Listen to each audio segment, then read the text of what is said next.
Hello everyone, it's Dr. Jin-woong, Jin for short. It's my pleasure to make a presentation on ascertaining key factors for employee safety in the UK.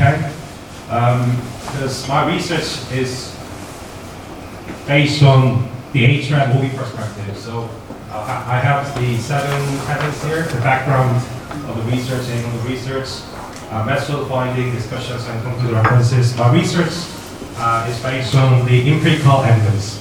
So I collected data sets showing known probability sampling, and I analyze the data sets through the DMATEL, which is regarded as one of the multi-criteria decision-making methods. So in front of the students, I feel less nervous, but here there are some professors in front of me, so please bear in mind, I'll just try to get used to it. So the background of the research.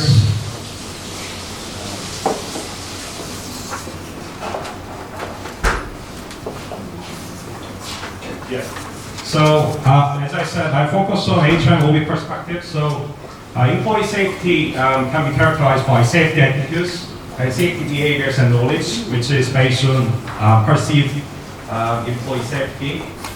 So what I'm going to just understand is the key factors that can affect employee safety in the UK, because there are some issues about the AI, the ethical data issues and the data biases. So that's the reason why many firms try to hire AI officers, or they just try to team up AI teams to improve the employee safety. But there are also some difficulties to hire AI experts. So there is no registrations and institutions. So that's the reason why I conduct this research, to understand which factor is the most important thing for employee safety. So why the employee safety is important is it can improve organizational success. From the HR OB perspective, organizational success can be organizational commitment, performance, but nowadays as the sustainability is very important, so environmental factor, environmental success, sustainability performance is also very important. Employee retention. So recently, myself and colleagues, we collected data sets in one of the Central Asian automobile companies, to understand why employee turnover happens. So employee retention is also very important, because after the digital transformation period, as the professor said, employee turnover, digital transformation, because of digital transformations, employee retention is also very important factor. And business competitiveness, this is also a very important factor when understanding employee safety, innovative behavior. So employee safety also can affect innovative behaviors. So the UK context, the initial legislation is the Health and Safety Act 1974. But nowadays, in 2007, corporate manslaughter and corporate homicide. This is similar to the South Korean Act, which was enacted in 2021. That is, the serious,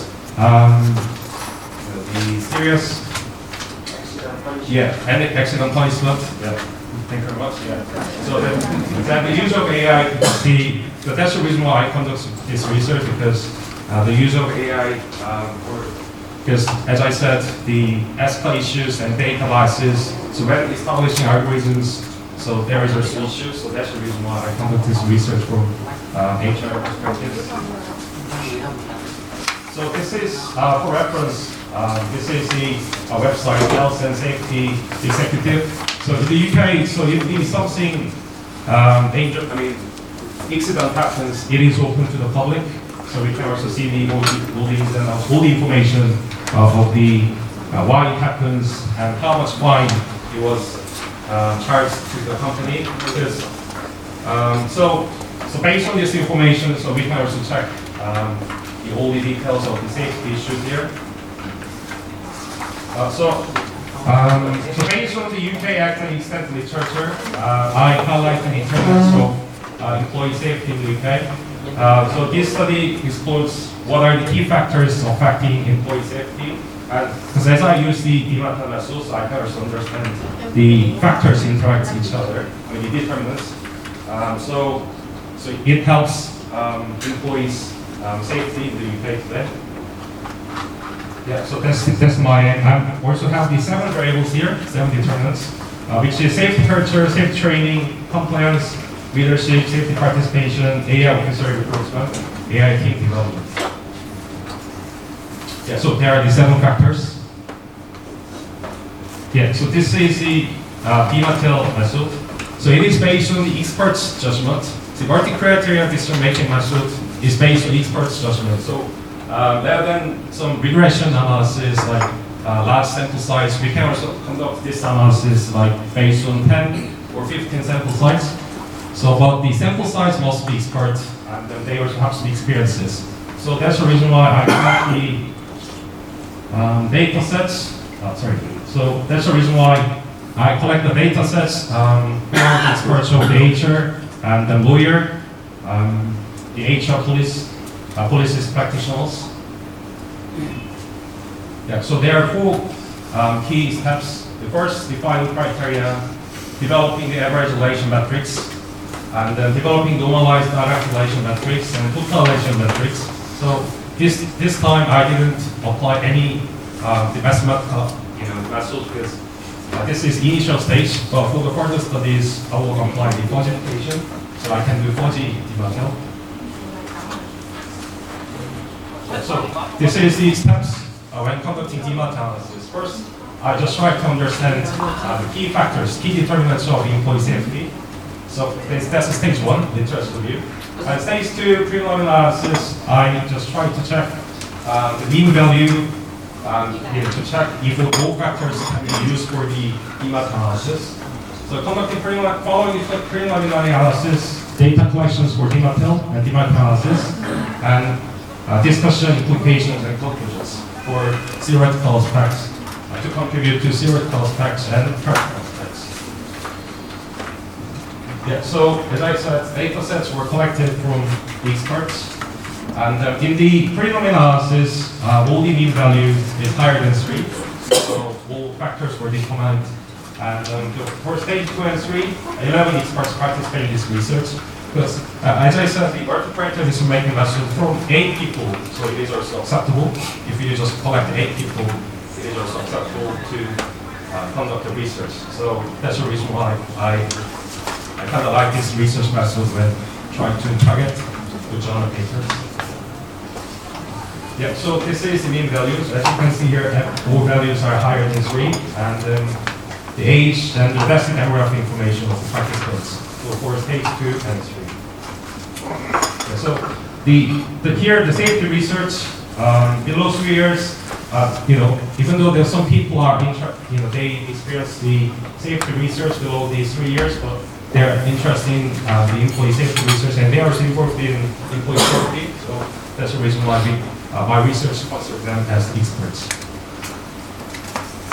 The findings, as you can see here, the safety culture is the most important factor, and following the safety culture, safety training, compliance, participation, leadership, team development, AI, and recruitment, AI officers. So what we can conclude is the safety culture is the most important factor to improve employee safety. And the coach group here, safety culture, training, leadership, team development, this can also affect the effect group. So we can also understand the relationship between among the determinants of the employee safety. So this can help improve the theoretical model for regression analysis after understanding the results of this. So that's the reason why DMATEL can be used as the initial stage for empirical studies.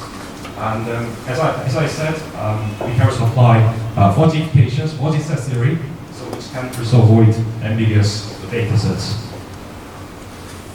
Yeah, so discussion. As I said, because there is no research considering AI factors, because so that's the reason why this research really underscores the importance of the safety culture and the model working environment. And AI, this research also covers AI factors.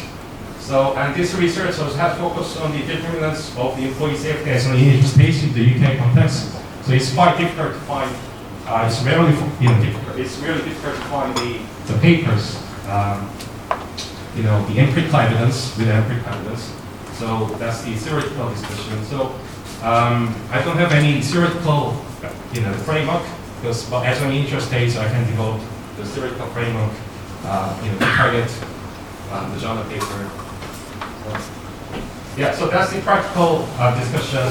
The safety experts in the UK can refer to these findings to improve the procedures and facilitate the safety culture, because the safety culture is the most important factor, and this can also affect other determinants. So my research considers safety culture as the most prominent factor here.